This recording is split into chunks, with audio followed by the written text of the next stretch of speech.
All right, guys, welcome back to Full Circle with Joyce. Great to have your company again. And remember, 111 is the SMS line. And you can also send in your feedback to our social media handles at Switch TV KE on Instagram, at Switch TV Kenya on Facebook and Twitter. Right now, we want to turn our attention to our next topic for the day. And we want to talk about social protection in Kenya. Now, my guest in studio is Levi Gikandi, and he's a media advisor with and consultant with Oxfam Kenya. Karibu sana to Asante the sana. show. All right. So, of course, as we know, COVID-19 has caused unprecedented shocks to households, food and nutrition, and general food and nutrition security. And a lot has actually changed in these last 7 months. And I think part of the question that many of us are grappling with is, has the support actually been enough? And is it reaching the most vulnerable populations in our country?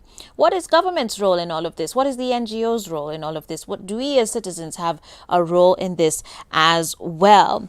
And this then brings up the question of safety nets, which in an economy of ours is something that should have been established well before COVID. And I know there are few, but I guess the first question is, have they proven themselves resilient in the face of COVID? Yes, I think they have. And if I could just begin by discussing sort of the broad idea of social protection, if that's okay. So when you have a family member who's sick and they can't afford their medical bills, if you can afford to, you tend to step in to take care of them. That's, in essence, what social protection is on a national level. Oxfam believes that social protection is a set of reliable institutions and services that step in when people are facing risk, when vulnerable families, like you mentioned in the COVID-19 crisis, have lost income, and protects them both from widespread crises like the COVID-19 crises, or even household level crises like a death of a family member who was the main income earner, and all of a sudden you can't put food on the table. It's part of the Kenyan constitution to have social protection. It's part of our most fundamental religious beliefs. And what we're seeing on a national level are attempts to realize this, led by the government. The government has a program called Inua Jamii, which has spent, I believe, 13 billion shillings on social protection since the beginning of 2020. And we're part of a consortium of NGOs and civil sector actors that are trying to expand this effect and make sure that the people who are who haven't been covered already are covered, and that other vulnerable categories like survivors of sexual and gender-based violence, women-headed households, pregnant women, lactating women are also protected in this time. Okay, great. And I'm so glad you've mentioned Inua Jamii. I actually used to work for FSD Kenya. Oh, awesome. And Milka Chebi, who of course was running that program. Shout out to you for the great work. And okay, so we've now understood part of what social protection actually does entail. I think in the context of COVID-19, because social protection, of course, is in our constitution, but in the context of COVID-19, this has kind of uprooted or elevated the challenge far beyond what was originally envisaged. Absolutely. How are things actually being handled right now? Because whatever was set aside was prior to the COVID challenges. So Absolutely. Clearly there's a need for supplementation of some sort there. Absolutely. So the COVID-19 crisis has made things even more difficult for people who are already suffering, as you know.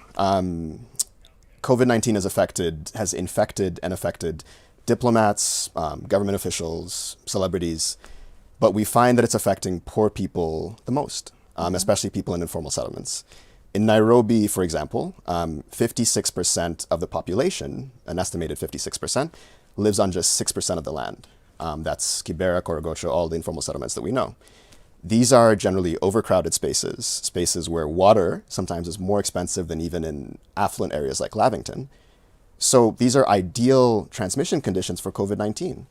And on top of that, you find that the people who live here, the people who work here, who by the way are the majority of Kenyans, have lost their jobs. These are the mamambogas who lost their clients during COVID-19. These are the domestic workers who were sent home because people were afraid. These are all of the people who are almost family in our households, but who have lost their source of income. So the government's Inua Jamii program has been supporting a lot of these people with grants And we, as a consortium of other civil sector actors, have identified that there is still more to be done. Yeah. We find that as part of our consortium, which is funded by the European Union, we've identified that around 7,700 shillings is about half of what a household of four needs to support themselves for a month. And But that's, doesn't Inuajami provide like 2,000? yes. Okay. So there's a range of different programs, some by the World Food Program, some by us, that are giving different levels of help. And what we're trying to do moving forward is to bring these together more and figure out ways to expand social protection so that more people are protected. Okay. Yeah. And if currently, is it that currently a family is only getting 2,000, or is that 2,000 from that program? Yeah. And then they're, pulling on, other little amounts from other, programs to then hopefully get them to at least 7,000 and above. Right. And if that's the case, then how do you sort of distinguish and ensure that there's no sort of double dipping, if you will, and Right. that everybody sort of at least gets a piece of the pie? Absolutely. So we went in and we're working with the government as our other actors who are doing these safety nets programs. And we've gone and identified people who are already receiving Inuajami grants. So those people are receiving 2,000 shillings already. And what we're doing with them is we're topping them up. So we're sending them an additional 5,000 and something shillings to meet that that standard that we've set. Okay. And that's how it works. Okay. Let's talk about gender and where that fits into social protection. I think, as we've seen in this season, we've seen an increase in cases of domestic violence, even as far as children are concerned, incest and child abuse, sexual abuse. What is the role of social protection, rather, as far as that's concerned? Well, I hope that what feminism has taught us all is that men and women experience life differently, and that's because of our the last thing I want to do is mansplain on TV, but I'm talking to the men in the audience. But yeah, we've learned that because of our cultural norms, because of the traditions that we have, men and women experience things differently, and so for every crisis, we need to pay special attention to how it affects women specifically. And so what we found with the COVID-19 crisis is, as you've pointed out, that yes, there have been rises of sexual and gender-based violence, which disproportionately affect women. Women are also overrepresented in informal settlements.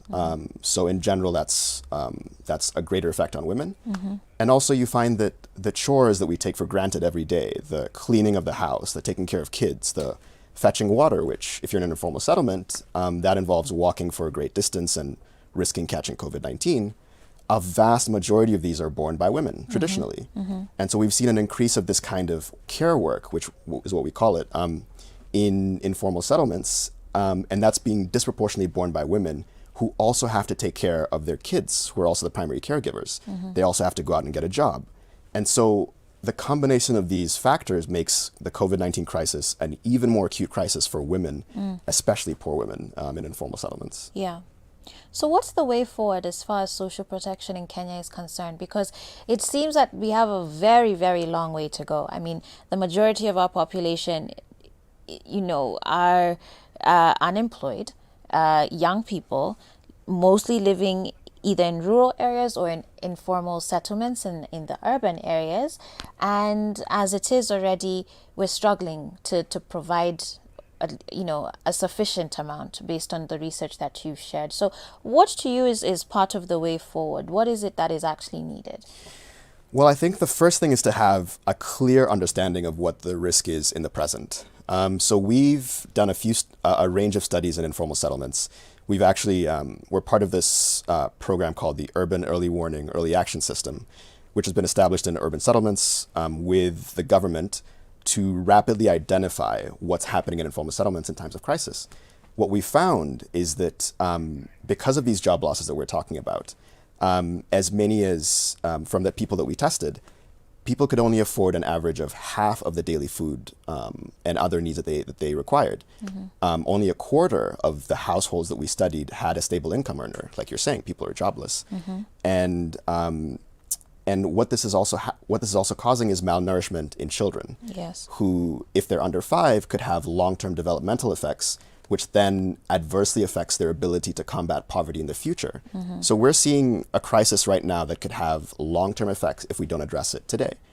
And in terms of moving forward, I think it's about combining our learnings. Like you're saying, there's a lot of different programs in the mix. We need to make sure we're not overlapping. We need to make sure we're speaking to each other, we're learning, and which is what we're trying to do. We're trying to support the government as much as we can and figure out how they can learn from us, how we can learn from them, and how we can support each other as a community to build social protection into the future. Okay.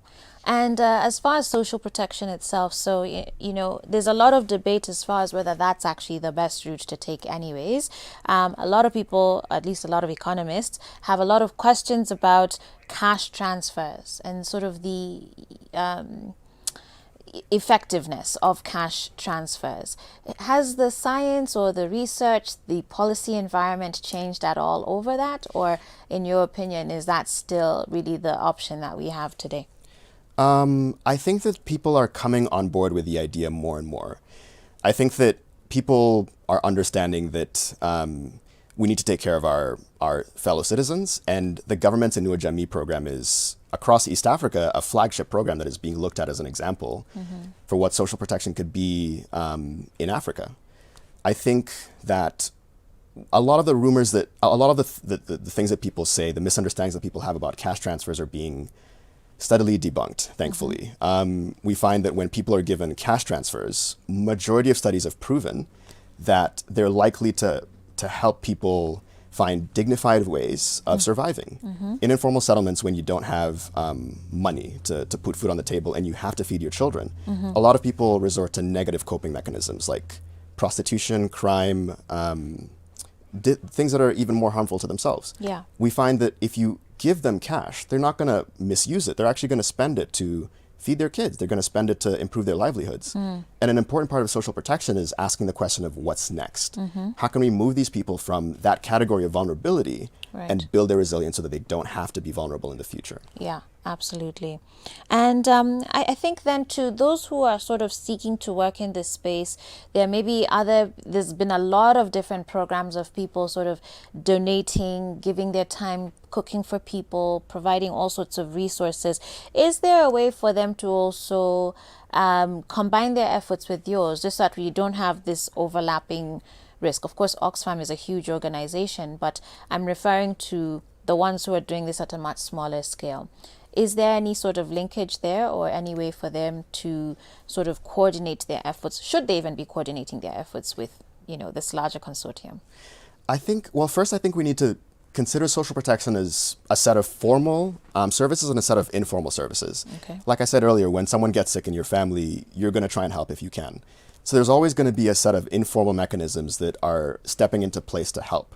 And it's important for those mechanisms, as we've seen in COVID-19, to also toe in line and respect what the government has recommended, which is for the benefit of all of us. Like, when we rush food into informal settlements, when we truck water in, we might end up causing more damage than we intend. Okay. So it's important that all of our efforts are aligned. And that's actually part of what the conference on Thursday is trying to do. Yeah. Tell me about that.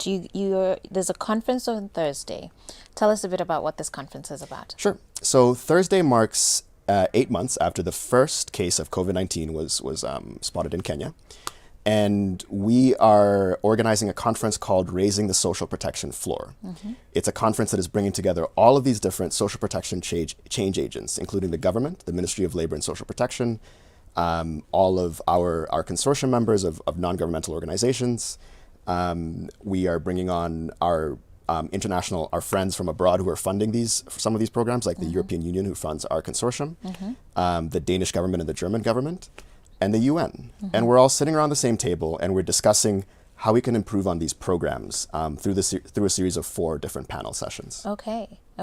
Is this open to people to sort of I don't know, I'm guessing it's not a physical event for the most part, but is it open for people to tune in at least? Absolutely. So due to COVID-19, it can't be a physical event for everyone, but we are hoping that people tune in on live stream. on our social media pages, Oxfam in KE on Twitter and Oxfam in Kenya on Facebook. And we will live stream the entire event, and we'll be taking questions from the audiences. Okay, okay. There's a question about expanding social protection to those who may not traditionally fall within the original bounds of social protection. And that's because, COVID obviously affecting every industry. But there are those, say, for example, who are in the creative industry and they relied on what is known as the gig economy. Does social protection stretch its arms to cover, that group of people? I would say absolutely. Anyone who is unable to support themselves in times of need should be protected. That's what it says in our Constitution, that anyone, despite their income, is entitled to healthcare, is entitled to food, is entitled to shelter and water. We're trying to make that a national reality, so it absolutely does include those people. Okay. So it sounds like there'll be a lot to hear and a lot to learn at this conference on Thursday. And once again, just remind people how they can log on to it and be able to view, and the times once again. Absolutely. So it's on Thursday, the 12th of November, from 9 a.m. to 1 p.m. And we're live streaming from our Oxfam social media pages. On Twitter, that's Oxfam in KE, Oxfam in Kenya. And on Facebook, that's just Oxfam in Kenya, and you'll find us. Great. Levi, thank you very much for coming on to the show. Thank you so much. Great having this discussion with you this morning. We do appreciate your time. Absolutely. Thank you so much. With that said, guys, I'm going to take a break now as I get ready for the second hour of the show. Remember, you can still send in your feedback to 111-444-111. Also comment on social media at Switch TV KE on Instagram, at Switch TV Kenya on Facebook and Twitter. And I'll see you at the top of the hour.